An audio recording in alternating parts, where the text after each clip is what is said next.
August 28th, the day this episode is airing, is the day we commemorate and remember a towering figure in the Christian church named Augustine. I'd like to talk a little bit about him and also what he has to teach us today.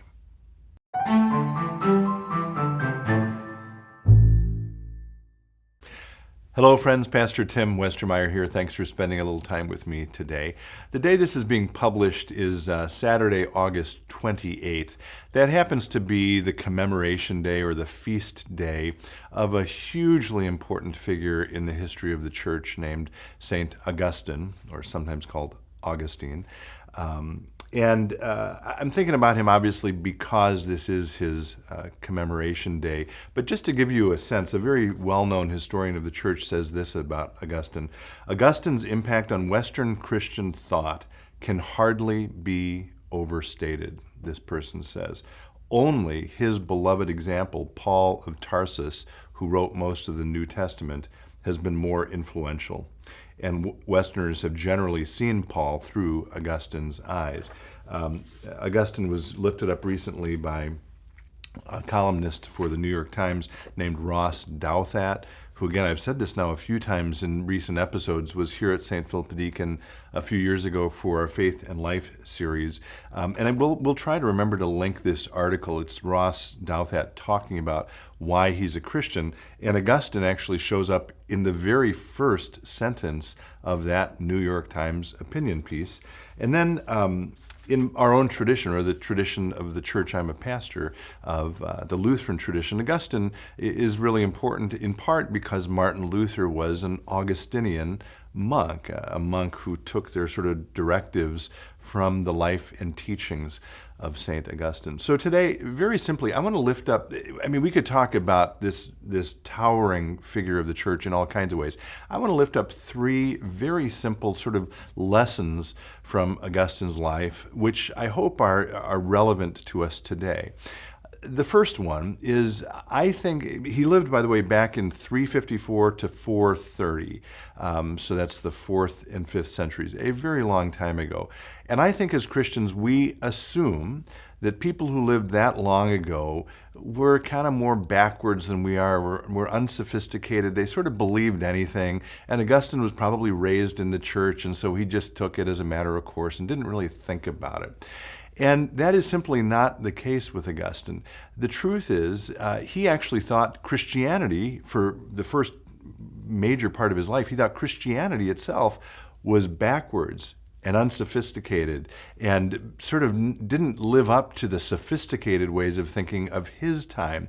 So that's the first important point I want to raise about Augustine, is he didn't believe in Christianity. He thought it was something not worth spending any time with. So he instead, in his earlier years, invested his energy in a heresy of the Christian faith called Manichaeanism. And that basically, we'll maybe talk about this in another episode, but one of the important things about that heresy was that there was sort of good spiritual forces in the world and bad, dark material forces, and these were in competition with one another. Sort of think Star Wars, sort of equal and opposite forces going at it. That's not what Christians believe. We believe that actually the material world is in fact good, and we believe evil is a privation of good rather than an equal and opposite force. That's a little maybe deep weeds, but again, the first major point I want to say and reinforce, Augustine thought there were way better ways of thinking about the world in terms of philosophy or theology than that silly backwards Christianity. They were not sophisticated. They didn't know what they were talking about. Okay, so that's the first point. I think that's true for a lot of people who live in our culture today. Second point, part of what changed that for him was that he had a very good, influential teacher. And we know who it was. It was a gentleman named Ambrose of Milan. Augustine was very well trained in rhetoric, in sort of the Latin rhetoric of the time. He was a very gifted rhetorician. He was a teacher of it. Turned out that Ambrose also was. Ambrose was older than Augustine. He was a bishop, an ordained priest, a bishop.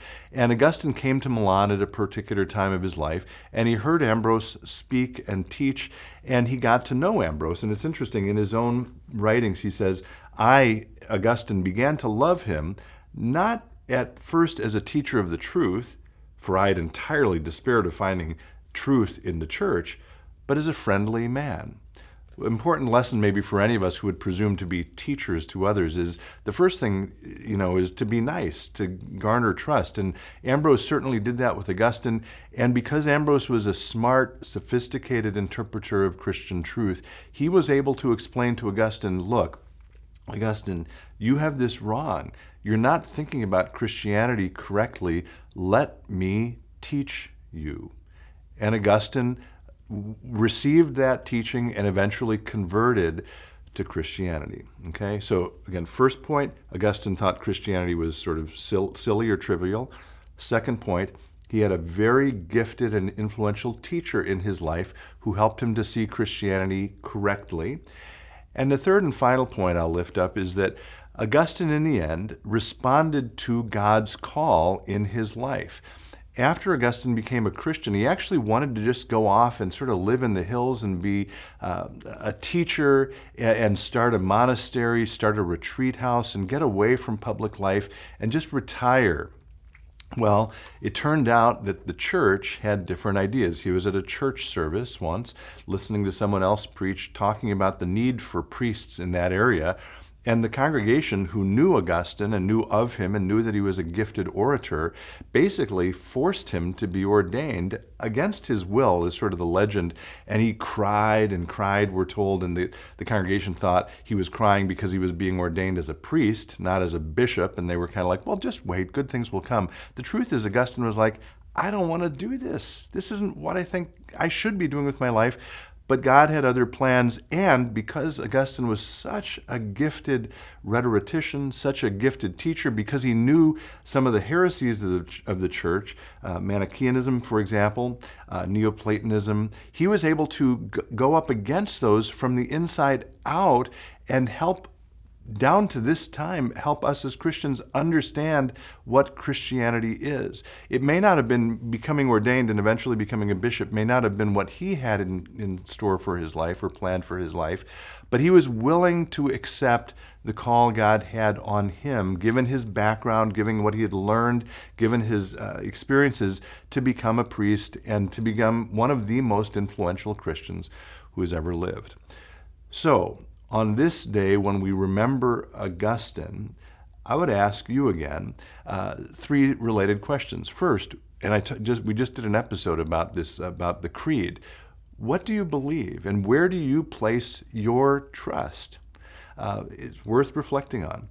Second, do you have someone in your life who is a mentor or a teacher who can help you more fully understand the Christian faith? And again, I've talked about this many, many times. The cultural assumptions about what Christianity is or what we believe as Christians are very often not only wrong, but the opposite of what we believe. So it's really important, I think, as Christians, that we have someone who can teach us, who can guide us, who can help us to understand the faith more fully. And then finally, the question would be, and this is the question of a lifetime, what is God calling you to do with your life? What is God inviting you to do in terms of all of your own experiences, all of your own learning, the people you know? How is God inviting you to respond to God's invitation in your life? That's always worth thinking about. And as we remember Augustine today, I would encourage you to spend a few moments praying about that. Thanks for spending some time with me, as always. Be well, stay in touch, and God bless.